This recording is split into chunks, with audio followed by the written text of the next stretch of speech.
Welcome back to the On Business podcast. With tons of experience in different industries in Canada and the United States, Danielle and Brandon give you real talk, no nonsense, expert advice about running and owning successful companies. Here's your host, Danielle Jenkins and Brandon White. People like hearing crazy stories. Danielle Jenkins, what's going on today? Oh, nothing. We are expecting a huge storm here tomorrow or tonight into tomorrow and then also Thursday. And I think you were saying that it's super windy there. So maybe they're all connected, these crazy winter systems. I don't know, but what we're getting today, you're going to get across the country probably in 4 or 5 days. Yeah, it's supposed to blow here 50 miles an hour, which I think is like 75 what do you guys Kilometers. Have? Kilometers. Yeah. 75. I'm a little slow this morning. I just checked my sleep score. I got an 80 sleep score, but I feel tired this morning. But anyway, today we're going to talk about what to do when customers don't pay you. Yeah, I think it's so important, Brendan. This happens all the time. You've had personal experiences with this. Like our company have had personal experiences with this. We actually just got through one where the result was not what we wanted, but sometimes you have to put your foot down. So I'm excited to share these, and I think they're going to be very valuable for all of our people who listen. Because I can guarantee they're going to go through a situation where a client or a customer is going to owe them whether it's $100, $100,000, or $1 million. So I'm looking forward to getting into this. Yeah, the first thing I'll start off with, and I was thinking about it as we prepared for it, is I think it pays once your business starts to scale and maybe you're over $500 or $1 million to hire a service to actually do this for you. Or have an internal collections person, maybe eventually if you're doing 10 or 15 or 20 million, you're going to need to have a team. But the collections matter, and staying on a cadence matters, because as time lapses, the chances of you collecting that money are less and less. And there's services out there that will do it for you. And maybe we should also distinguish, there's people who don't pay you who actually don't mean to not pay you, meaning their credit card expired, or especially if you're on a subscription business and I'm in the SaaS business, a little different for you, maybe in the services business. I don't know if do you have people on auto pay? Yes, we do. So same thing where you go to charge the credit card doesn't go through, could happen because they canceled their credit card, that the card expired. In general, I learned, because I tried to cancel a subscription by canceling my credit cards, that credit card companies, at least in the United States, keep subscriptions going, believe it or not, which must be some lobbying that was done at some point by somebody. It's good and bad from a subscription business. It's good that you're likely going to get paid. Bad if you're trying to cancel, because you can't even cancel your credit card. And I did that because I was switching credit cards, and I couldn't remember how many subscriptions were on one credit card. So I told Gia, just cancel the credit card, and then we'll figure it out, because we'll see it. And that's not true. But I think we distinguish between people who don't mean to pay you and people who didn't mean to not pay you, and then people who are just not paying you. As it relates to the people who don't mean to not pay you, there are services out there that will collect that money for you on a percentage basis. And I think it's worth it. I think there's some out there, especially that, and I think I had one of them on the Ed show called Turnkey, and there's a whole bunch of other ones you can Google out there that will help you do that so that you're not sucking resources away. And at some point, any money you can get from that is a win. Yeah. Switching to what happens when people don't pay you. Purposely not paying you. I think what I have found is to run straight at it.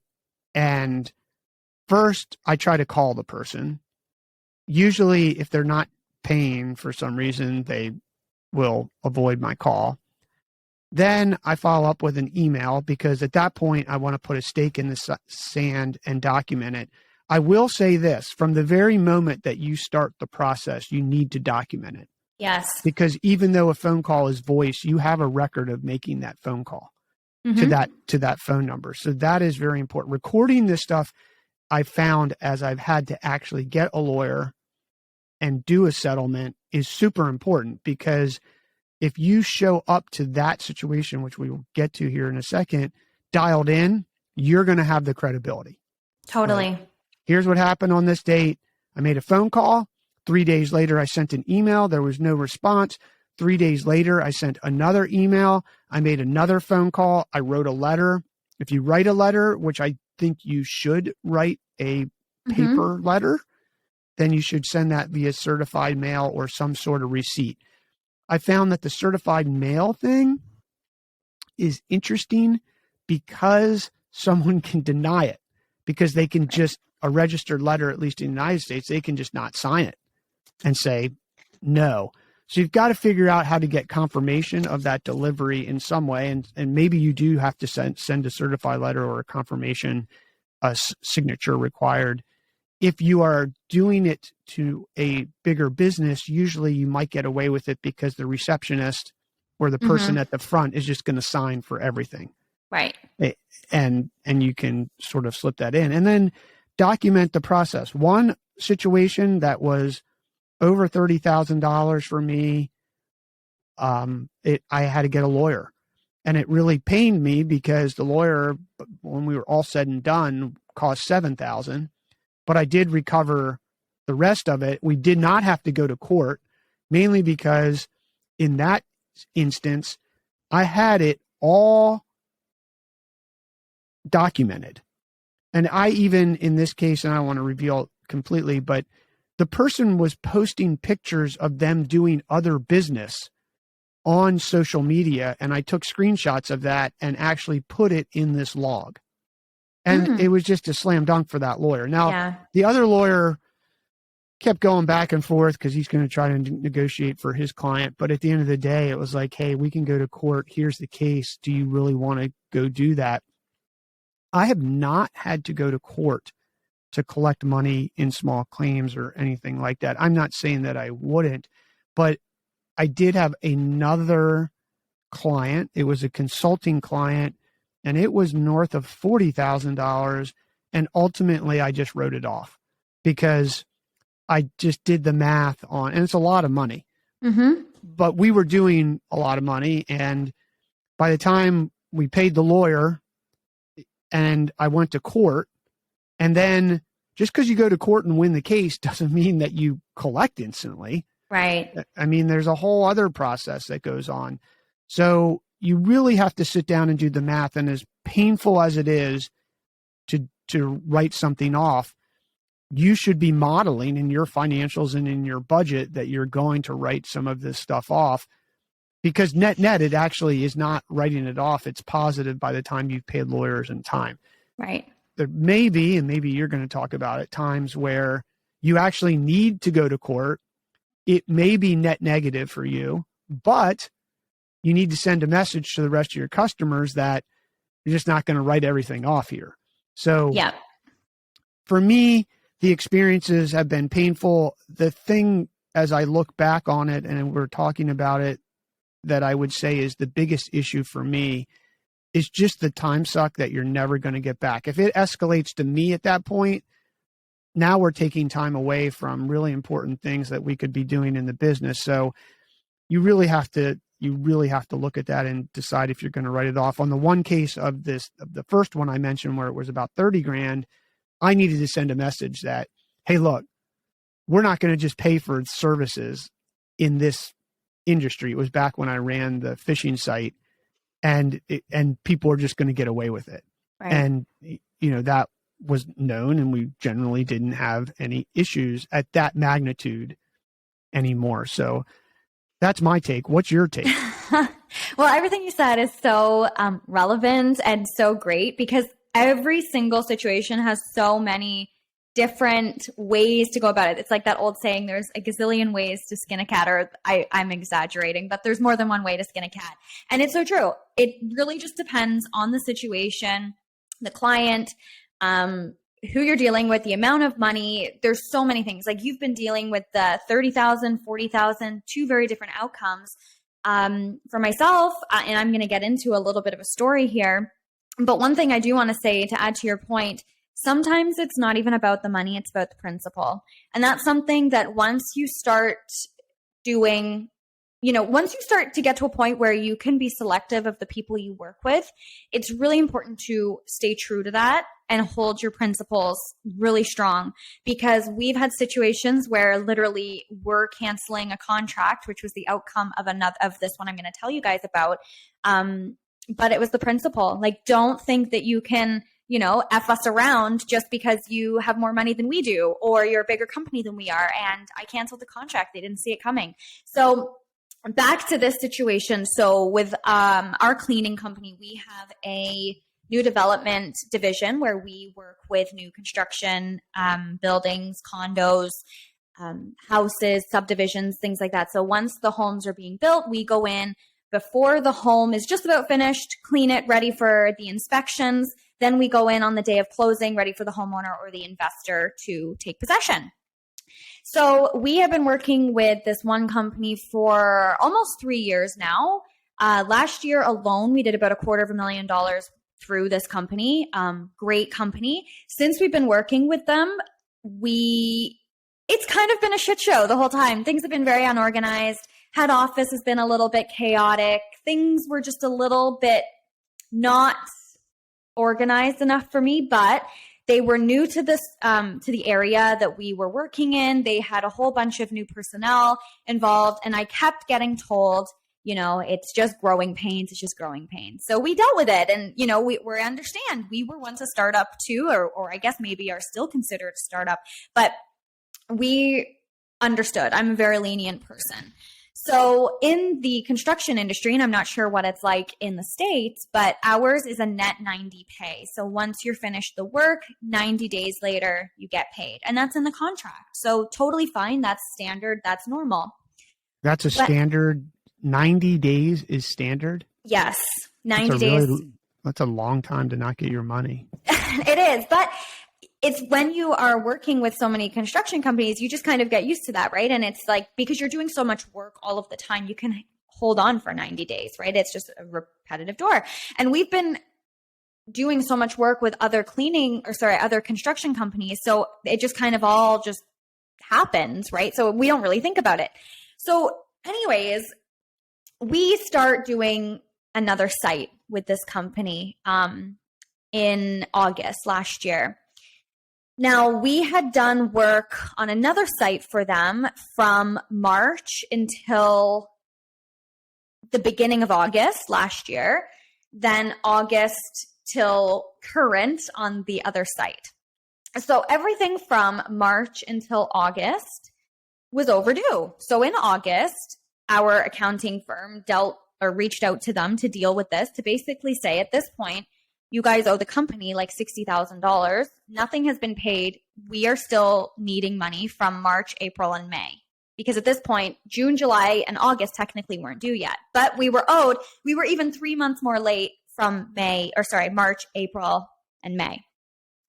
So, yeah, no problem. We'll look into it.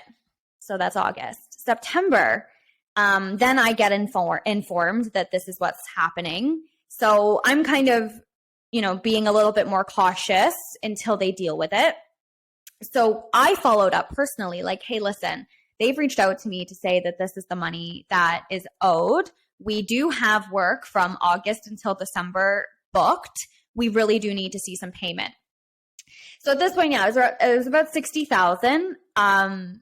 But again, really that was due from May. So that was what was concerning. And at this point, we were still owed another 30 from June, July, and August. But we've never had an issue with this before. So I was like, you know what? It is what it is. Maybe they're just delayed. They have a lot of sites going on, whatever. So September happens, and I'm reaching out personally to say, this is a situation. We need to get this under control. Yep, no worries. We'll look into it. So I'm really nice until I'm not nice anymore. So then October happens, and we received a $5,000 check. So $5,000 out of close to $90,000 owed is kind of a punch in the face. So I sent an email, really nice, and I took this matter into my own hands because it's not fair for anybody else to deal with it, and I'm ultimately the one that could cancel a contract over shit like this. So I sent an email, thanks so much for your $5,000 payment.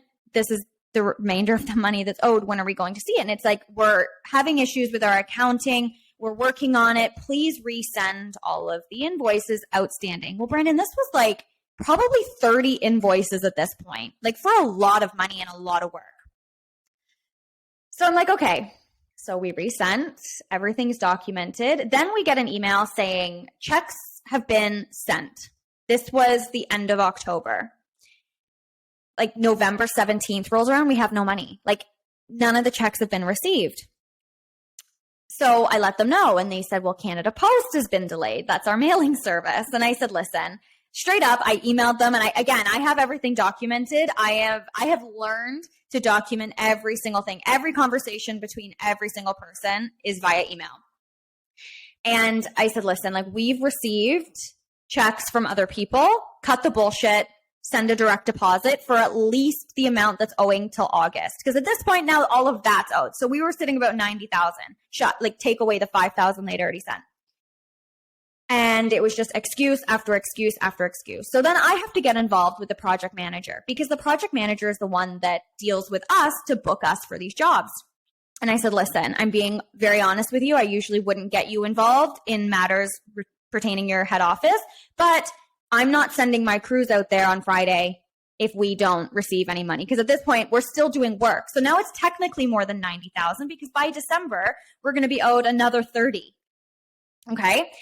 So, and he says, oh my God, what happened? I don't want to get him in the middle. But I said, listen, they just owe us a lot of money. So see if you can do something about it. So he calls his main guy, who happens to be the VP of finance, if you can believe that, who I have been emailing with no response, and it's been his assistant emailing me back, which I think is kind of rude. So he then contacts the head office, the main guy, VP of finance, and he returns to the project manager and says, oh, don't worry, they'll come.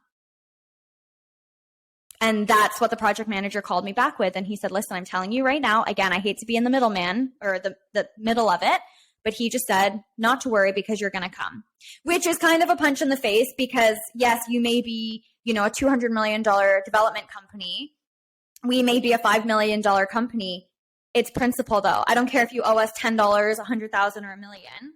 Don't think that you can kind of just like pull us along with a carrot on a stick, right? So I called my crews off and I said, we're not going. So on Friday, when the project manager had houses closing and the homeowners are pissed off because the homes aren't clean for them to move into, he then has to call and create a stink with the main guy. So needless to say, that was the first kind of step in that situation. And guys, I just want to say, it depends on contracts. Please don't put yourself in jeopardy with situations like this. I know other trades who work with the same company that can't just not show up. We unfortunately had that benefit in our contract where there was nothing mentioned about that. But please don't kind of screw yourself. You have to make sure your contracts and you're following the rules of the contracts. So after that, we then received, I think it was about 15,000 in check form. And still, I'm just getting pissed and pissed and pissed. So at this point, I then send a huge email to, and at this point, I had informed my lawyer, because at this point, I'm like, okay, it's going to be about 120,000 that we're owed by end of December. We also have work booked for the new year. Like, we're going to have to get this under control now.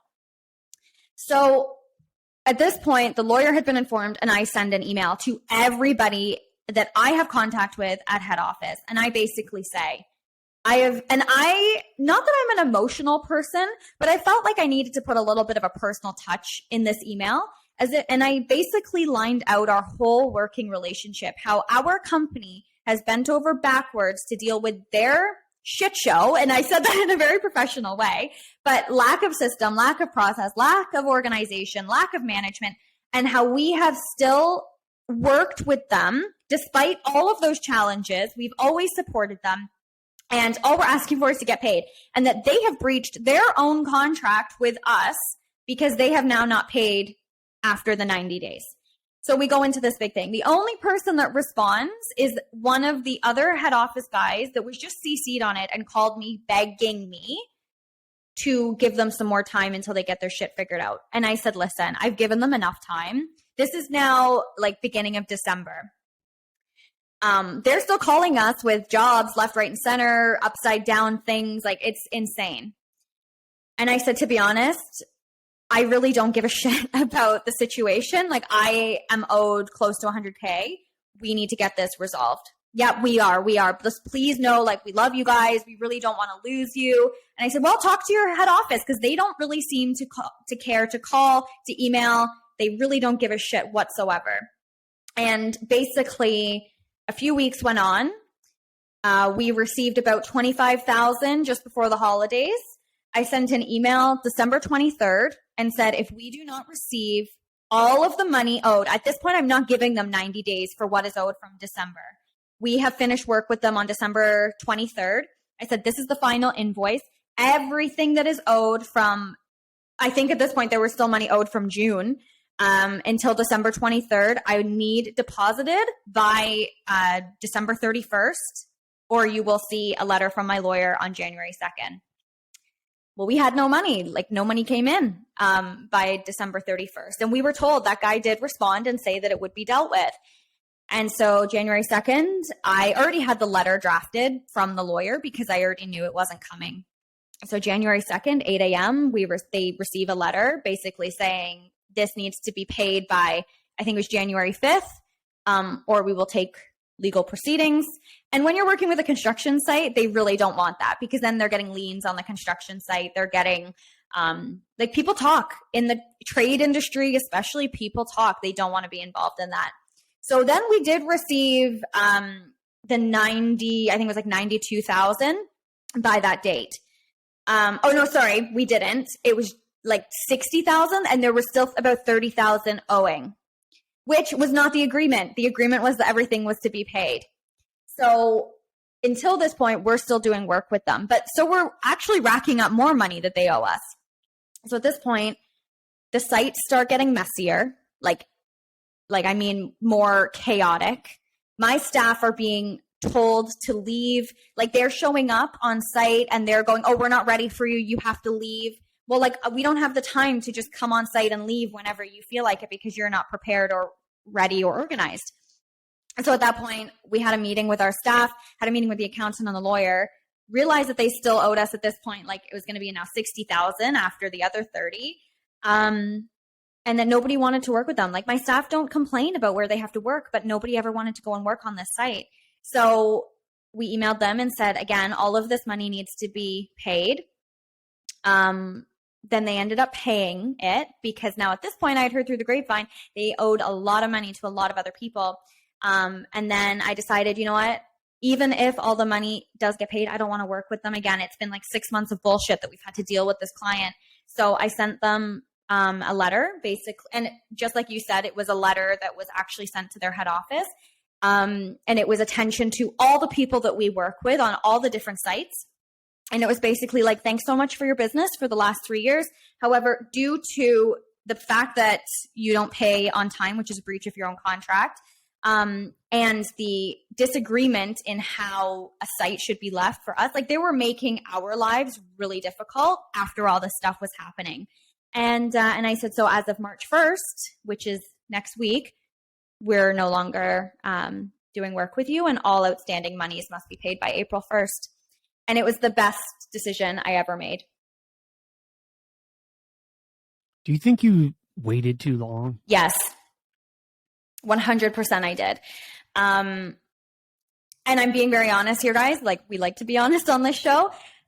You almost have hope that once, like, first of all, as I said, I was being very patient with them because I knew that they were changing a lot of personnel. They were changing a lot of management. Their accounting department was being kind of turned upside down. So I was being patient with them because I know what that's like. I know what it's like to be the new guy. I know what it's like when you're trying to restructure your business and things like that. So I guess I was maybe blinded by that. And then to me, if I received an email basically saying we were no longer doing services if you don't pay, or an email, as harsh as I was with them about how rude and unprofessional and disgusting they are as a company. And I did say that. I could show you the letter. But if I received that, I feel like I would do whatever it took to get that resolved. But all they did was write like a little check to be like, just shut up for a few minutes while we, you know, deal with the rest of our stuff. So after that, I should have went a little bit harder on the legal stuff. But I mean, lessons learned, right? I definitely should have ended the contract as of December or even sooner. But it is hard at the same time, because when they're giving us $250,000 a year alone in business, you know, you have to make that decision. But with the money that I had spent on lawyers, the stress of chasing them, the bullshit, the headaches, the like eye rolls alone when we get these stupid emails or these stupid $5,000 checks out of the hundreds they owe, it's not worth it. So I am so excited. I think for next Thursday is what it is, for us never to have to communicate with them again. And it's really sad, Brandon, because we're very close with a lot of the project managers, and they themselves, unfortunately, now know the situation. I'm not going to lie. And when they asked why we canceled the contract, I told them very straight why. And they're devastated. They don't want to lose us, but at the end of the day, they're not the ones that pay us. Their head office does. And that's another lesson that maybe we'll talk about on the show, is the disconnect between company and staff. When their own staff and project managers hate what head office is doing, you know, and how shitty they're treating their trades, it causes a big divide in companies. Well, maybe that's a red flag into itself. Yeah, and 100%. And I will never, ever, ever, ever work with this company again, or any divisions of.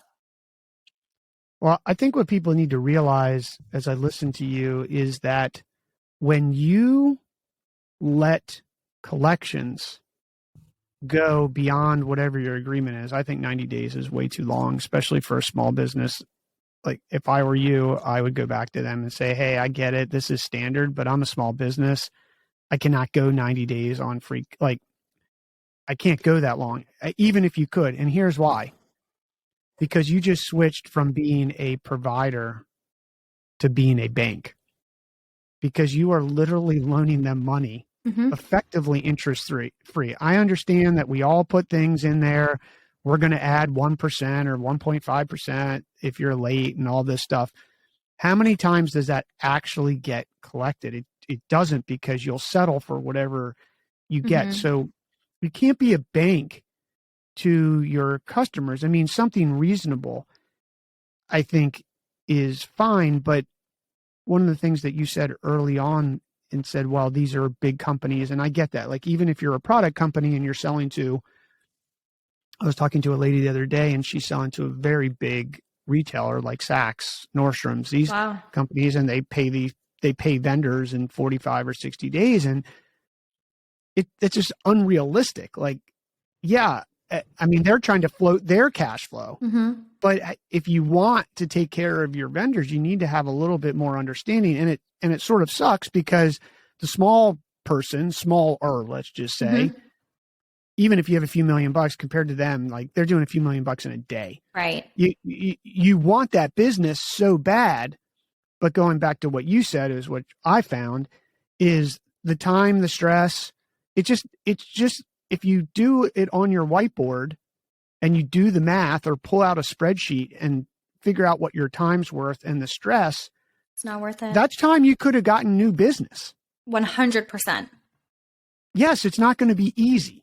Like someone listening and be like, okay, Brandon, well, that's easy. You got customer acquisition costs, and now you're going to yeah, but maybe at the end of the day, it's going to be easier.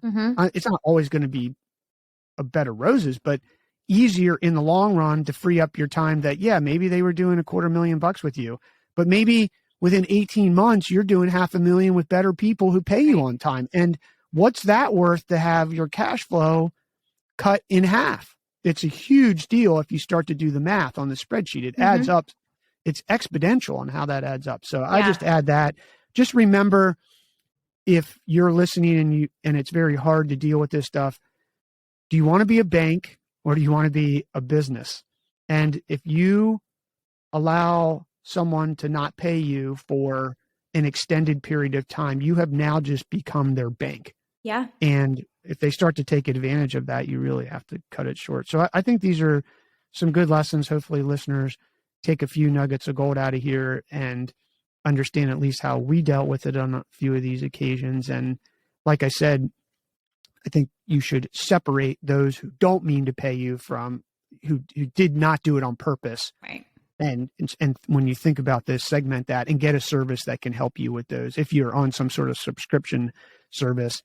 And even collections at some point. But remember, if you go to the collection route, you're really only going to get pennies on the dollar. And something may be better than nothing at some point. But yeah. Well, and I'll just add a quick note to that, Brandon. We obviously have a residential sector as well where jobs are only, maybe $500 rather than $5,000. And so we have used collections, like we went the route of the letter, the interest, the contact, the calls, everything that you really think that you should do, and they still don't. And at that point, then you realize that they're intentionally not paying you, or they're, they just don't care. So we have hired a collections agency where they take 50%. And I know that sounds like a lot, and it is a lot.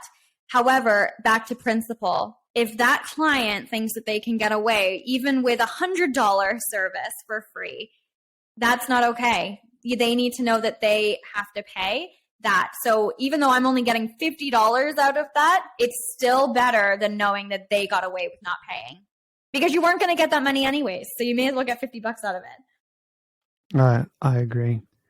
So if anybody else has some tips for us, please leave it in the comments. We read them all and love to hear from you. Good show, Danielle. Yeah, you too. Thanks, guys. Bye, everyone.